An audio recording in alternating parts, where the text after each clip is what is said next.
Olá, querido professor. Olá, querido aluno da nossa querida e gloriosa Escola Bíblica Dominical. O nosso desejo é que a paz do Senhor Jesus te encontre muito bem, aonde quer que você esteja nesse momento.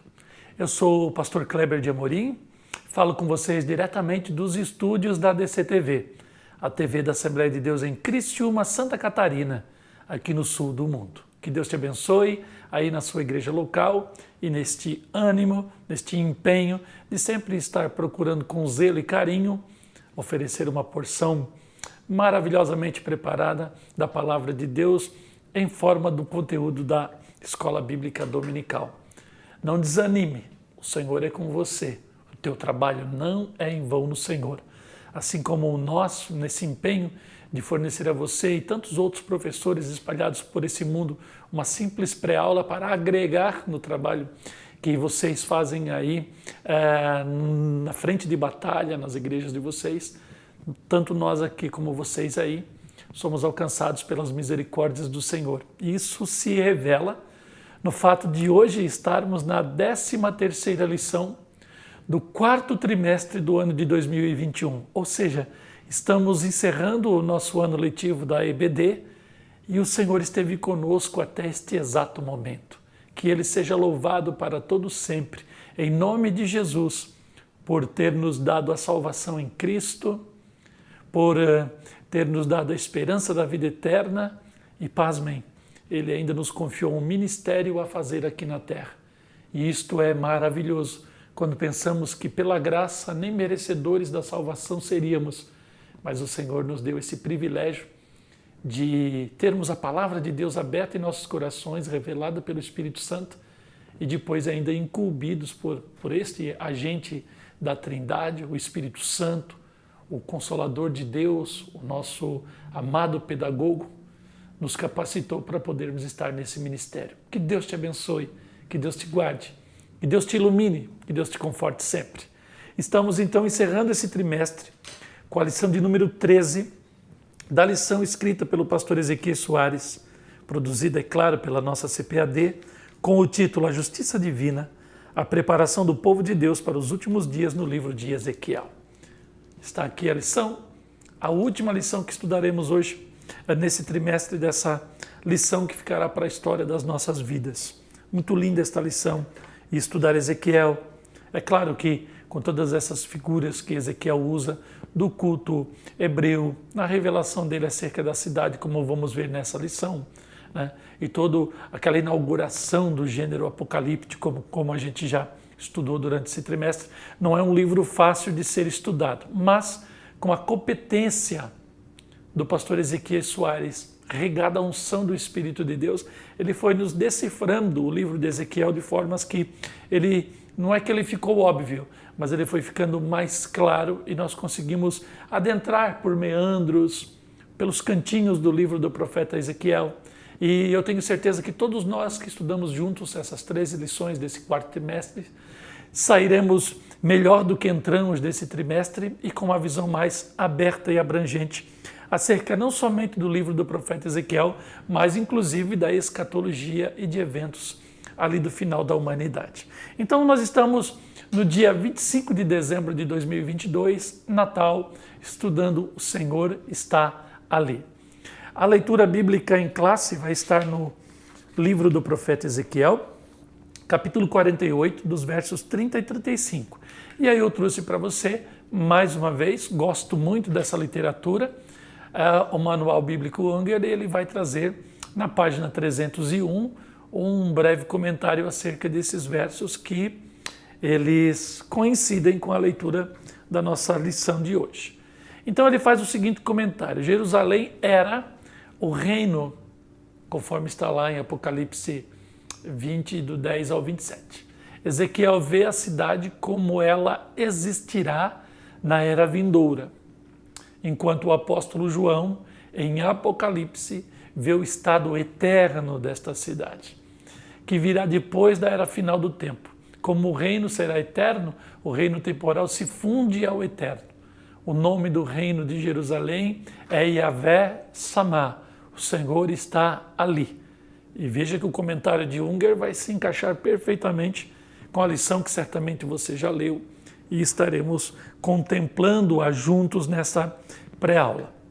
O texto de ouro para esta nossa lição de hoje está em Isaías capítulo 11, verso de número 9. Não se fará mal nem dano algum em todo o monte da minha santidade, porque a terra se encherá do conhecimento do Senhor, como as águas cobrem o mar. Isso dando uma ideia de que no reino de Deus, no milênio, neste reino de Deus com Cristo, nessa teocracia, como estudamos nas 2 lições passadas, a presença de Deus ela vai mudando inclusive o ambiente geográfico e inclusive mudando o temperamento e o comportamento das pessoas que forem contemporâneas a Cristo nesse tempo do milênio. E aí então o conhecimento de Deus transbordará através de Cristo e os seus conselhos de uma tal maneira que a terra ou as nações, vindo a Jerusalém, trazendo os desejados das nações, as prebendas, os presentes ou os impostos, como você queira, receberão de Deus a sua lei, a sabedoria de Deus e levarão para os cantos da terra. E nesse movimento de vir e voltar, a terra então vai interagindo com o próprio Cristo e ela vai se enchendo da sabedoria de Deus. E lá no monte onde estiver o templo, de modo a não se fará mal nem dano algum em todo o monte da minha santidade, porque a terra então ela está se enchendo do conhecimento do Senhor. Então o conhecimento de Deus vai tomando conta das pessoas, que é o que falta para o mundo na atualidade, embora se pregue muito o Evangelho, mas ainda não conseguimos chegar num nível como esse, por exemplo, e jamais chegaremos também. Como as águas cobrem o mar, falando da grandeza desse conhecimento, que é algo que a humanidade jamais tinha visto até então. A verdade prática, o Deus de Abraão, de Isaac e de Jacó, governa soberanamente o seu povo. Então o nosso Deus, ele não é um presidente, um primeiro-ministro, e ele é rei. E a soberania é um atributo da realeza.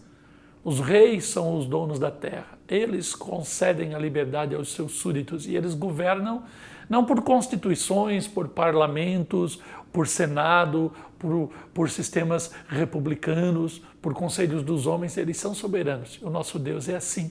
Ele é acima de todos os homens. Ele governa a história. Ele está no meio do seu povo, então, de forma soberana e governando nesse tempo. Temos aqui a introdução e vamos direto para o primeiro tópico da nossa lição, como a gente sempre faz para ganhar um pouquinho de tempo. Chegamos no tópico que fala sobre a cidade. E aí nós temos a síntese: Deus é o arquiteto e o construtor da Nova Jerusalém, a cidade do milênio. Então nós vamos ver aqui que há diferenças da cidade nesse tempo com os relatos até então fornecidos pela própria palavra de Deus. E no primeiro subtópico, e estas são as saídas da cidade. Nesse subtópico, o nosso autor então ele vai nos revelar o que quer dizer de fato saídas. Saídas é uma tradução para o português do hebraico original. Totsaot em Ezequiel tem o sentido de limites, de extremidades.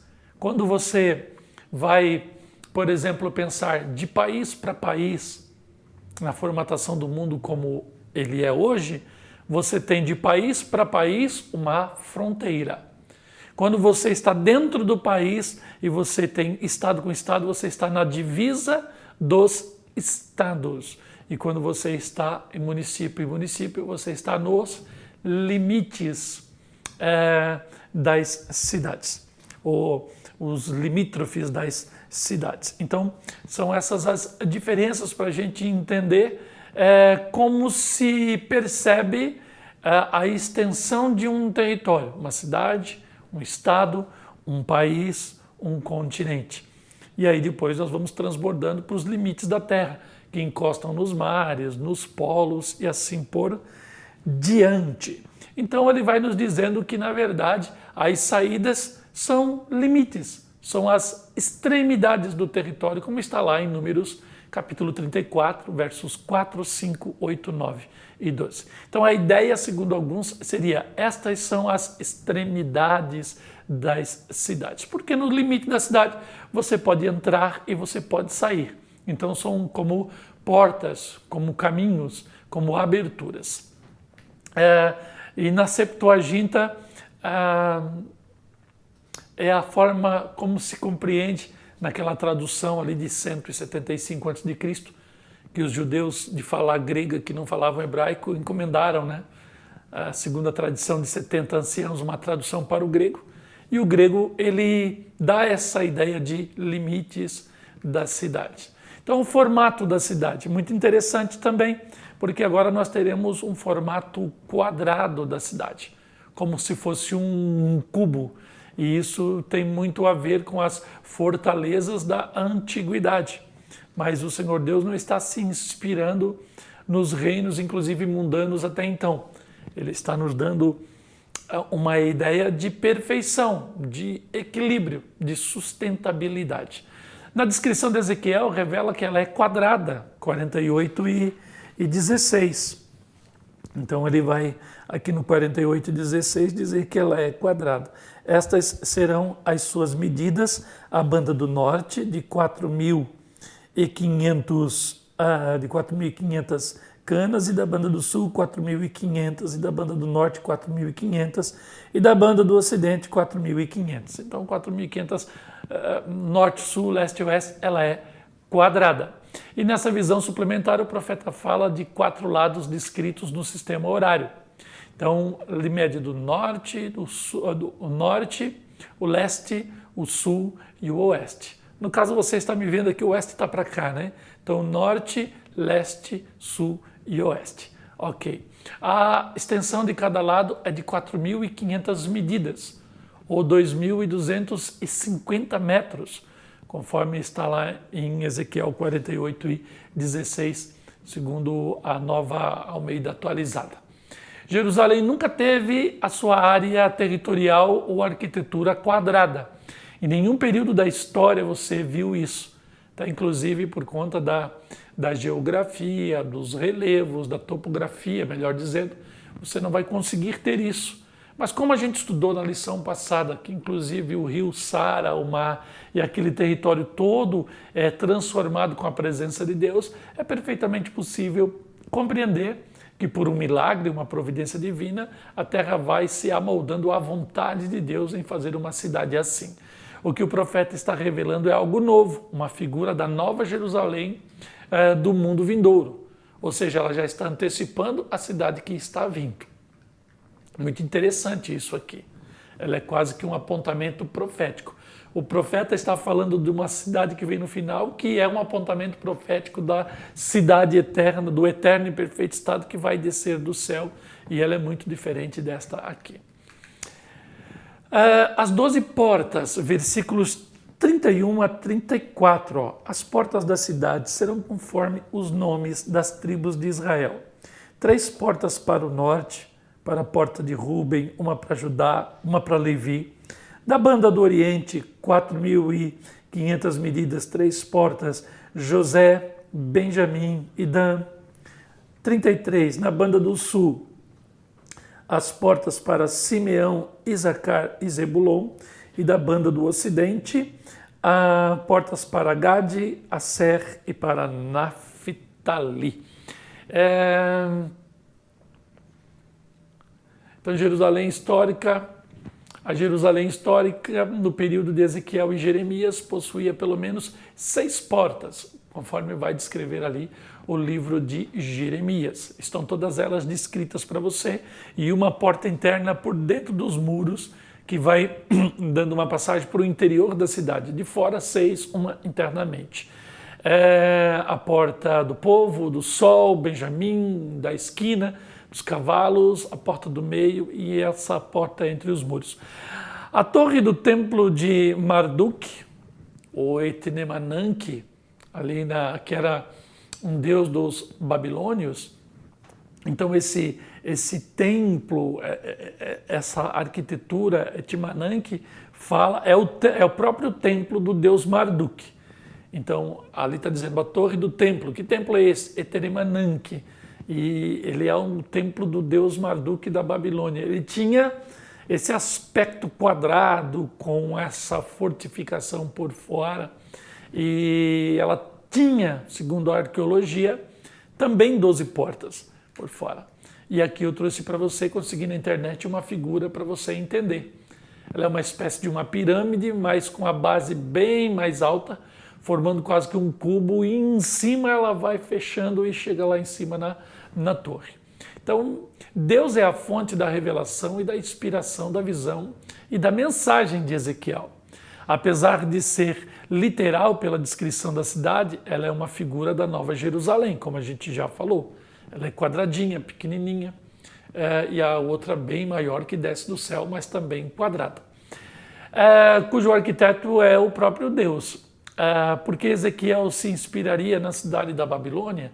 Então, se você for olhar pela crítica textual, alguém vai dizer: ah, não, Ezequiel está plagiando a Nova Jerusalém por conta dos templos que eram comuns lá na Babilônia para os deuses, que eram quadrados, com fortificações, etc. e tal. Mas não é isso que o texto está dizendo. Ele está recebendo uma revelação diretamente de Deus, ele está profetizando por inspiração divina, e o fato de termos nas divindades pagãs da Babilônia templos quadrados não querem dizer que há um plágio aqui.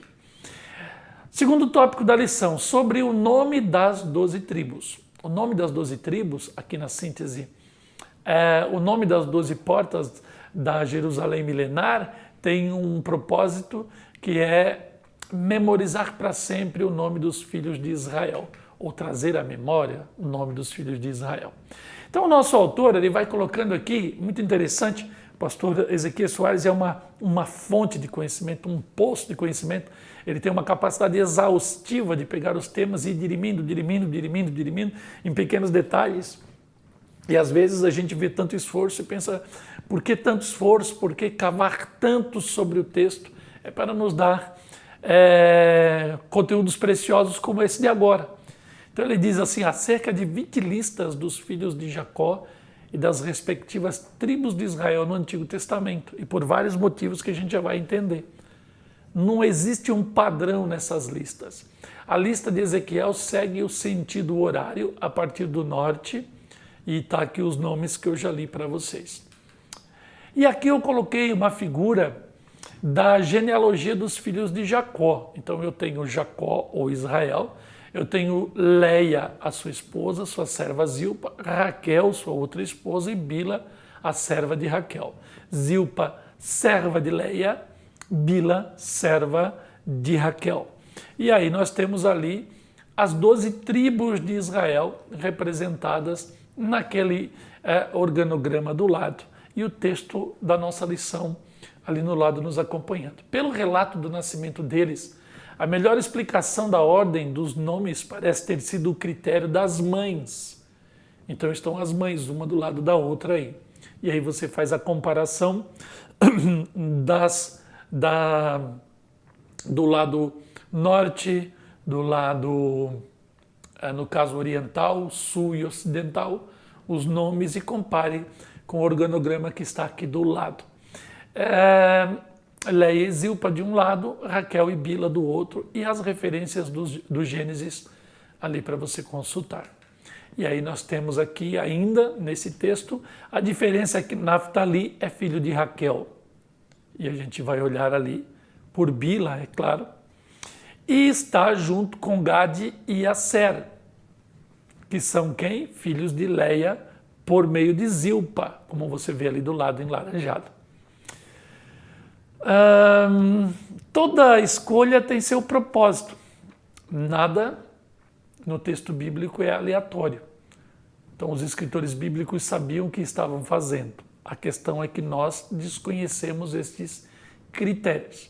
Então, como o crente bem maduro, estudioso da palavra, ele gosta de muitas vezes estar diante de um dilema e de um desafio, eis aqui proposto para nós um desafio que não vai gerar polêmica, não vai alterar aqui a formatação da nossa doutrina, dos nossos credos, mas é uma curiosidade bíblica e algo instigante, inspirador, que nos convida, assim como nós estudamos na lição passada, a mergulharmos no rio e excedermos os nossos limites no conhecimento de Deus.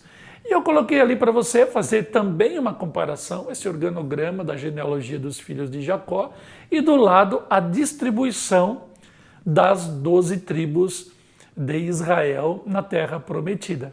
Eu fui tentar, curiosamente, ver se os lados da cidade conferiam pelo menos parecido com a formatação das tribos dentro da terra, mas não encaixou também, não tem nada a ver. Mas por curiosidade de comparação, eu coloquei ali o mapa da terra com o organograma da genealogia, para a gente poder então visualmente ter uma visão mais ampla do assunto que nós estamos estudando. O propósito dos nomes. Esses 12 filhos de Jacó deram os seus nomes aos 12 territórios da terra de Canaã, como você vê aqui. E durante a partilha da terra sob a liderança de Josué. Assim, o propósito desses 12 nomes dos filhos de Jacó como representantes da nação está claro também no éfode sacerdotal, que eu já coloco uma figura para você também ver ali o que é o éfode. E em cada ombro tem 2 pedras com os nomes de 6 tribos de cada lado no éfode também para que jamais fossem esquecidos os nomes, a representação. Porás as 2 pedras nas ombreiras do éfode por pedras de memória para os filhos de Israel. E Arão levará os seus nomes sobre ambos os seus ombros para a memória diante do Senhor. Então, quando ele vai oficiar com a sua roupa sacerdotal, ele está representando as 12 tribos diante da glória de Deus. O nome das 12 portas de Jerusalém milenar, bem como da Nova Jerusalém, tem por propósito a memória dos filhos de Israel. Então, o Senhor está ali. É o tópico 3 da nossa lição. O Senhor está ali, Ezequiel 48 e 35.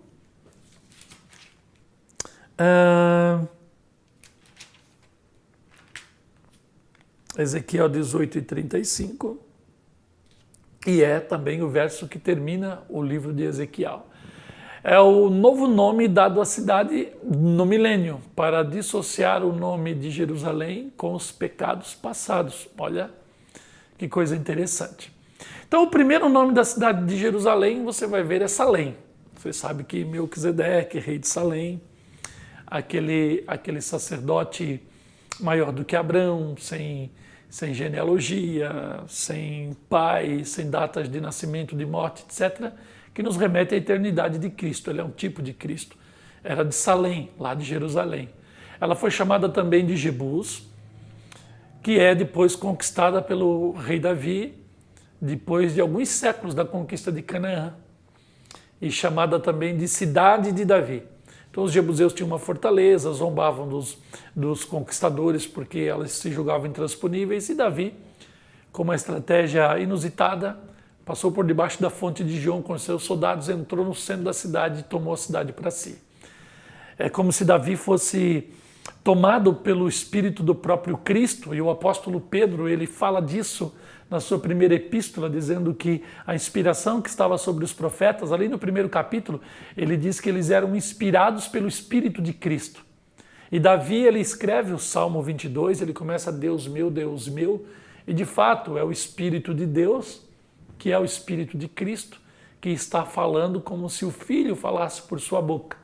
E como Jerusalém é o centro do mundo, é a cidade de Deus, Davi ele está motivado não por uma pretensão imperialista, dominante, conquistadora, porque ele achava que fazia bem para o seu ego, ele queria, era um orgulho de Davi, era um mimo ir lá e tomar Jerusalém. Não, ele estava cheio de Deus, e era o próprio Deus que, na pessoa de Davi, estava tomando sua terra para si. E ele ainda ganha a honra de ser chamado a cidade de Davi. Ela é também chamada de Sião e Ariel. Jerusalém é o nome mais conhecido, mas esse nome não aparece no suplemento da profecia de Ezequiel. Esta é chamada em Apocalipse de o Arraial dos Santos ou a Cidade Amada. Então a gente vai ver isso no capítulo 20, versículo 9 de Apocalipse, que nos diz assim, ó, e subiram sobre a largura da terra e cercaram o arraial dos santos e a cidade amada, mas desceu fogo do céu e os devorou. Isso no final do milênio, a cidade é chamada de Arraial dos Santos e a cidade amada. E agora eu estou começando a entender a síntese desse terceiro tópico. Ali no final da síntese vai nos dizer assim, ó, para dissociar o nome de Jerusalém com os pecados passados. Jerusalém, no caso, aquele território. Aí não se usa o nome Jerusalém para que aquele território ele não seja associado mais aos pecados anteriores, quando aquele lugar era chamado Jerusalém.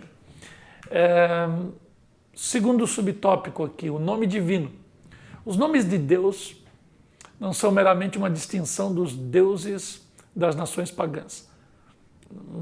Não é apenas uma mera distinção, mas ele revela esse poder de Deus, essa grandeza, a glória que eu falei em outra lição, que é a soma de todos os atributos de Deus, que manifesta a presença de Deus na terra.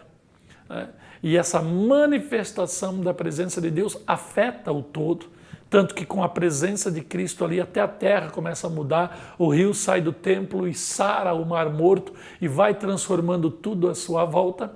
E aí quando a manifestação da glória de Deus é percebida, ela vai revelando a santidade, o poder e a glória de Deus. Por isso nós chamamos a Bíblia Sagrada de revelação de Deus. Por isso nós chamamos o Jesus homem, o Jesus histórico, que é a figura do Deus Filho encarnado, de a revelação de Deus, o verbo vivo, a palavra de Deus. Então, a manifestação ela traz a própria presença de Deus. A presença de Deus revela as obras de Deus. Então, as obras de Deus são a revelação de Deus. A presença de Deus é a manifestação da sua glória. O próprio Deus se identifica a si mesmo como Hashem, ou o nome. Quando a Bíblia faz menção do nome de Deus, está se referindo ao próprio Deus. Está lá em Deuteronômio 12:11. Haverá um lugar que escolherá o Senhor vosso Deus para ali fazer habitar o seu nome. Agora aqui eu vou entender o que eu falei para vocês quando Davi conquista Jebus. Aqui em Deuteronômio 12, Moisés, imbuído do encargo de reeditar a lei para aquela geração que nasceu no deserto e vai herdar a terra prometida, mas que não conheceu a glória da saída do Egito, porque aquela geração ela vai morrendo um a um por conta da murmuração e uma nova vai nascendo no deserto. Aí Moisés, ele antes de morrer, foi avisado por Deus que não entraria na terra. Ele, como um grande pedagogo, como um grande didático, ele reedita a lei e ele vai asseverar isso para o povo, esse detalhe. O Senhor Deus, ele tem um lugar que no momento certo, apropriado, ele mostrará. E quando esse lugar for revelado, ali ele habitará conosco para sempre. E agora eu entendo, como eu falei para vocês ainda há pouco, que Davi, quando conquista a fortaleza de Jebus, que é o centro do universo de Deus na terra, não é ele que está querendo aquilo. É o próprio Deus que está querendo aquele pedacinho de chão para instalar ali a sua cidade, para habitar para sempre com o seu povo. E o que ele vai fazer? Ele vai ali fazer habitar o seu nome, que não é só uma distinção. É um nome que vai revelar que Deus está ali. E Deus estando ali, tudo começa a se fechar agora no final da nossa lição, no último capítulo de Ezequiel. A terra vai sendo transformada. Por quê? Porque Deus está se revelando poderoso naquele momento de um governo, como nós falamos na lição passada, teocrático, transformando inclusive tudo à sua volta, e a sabedoria transbordando como as águas cobrem o mar.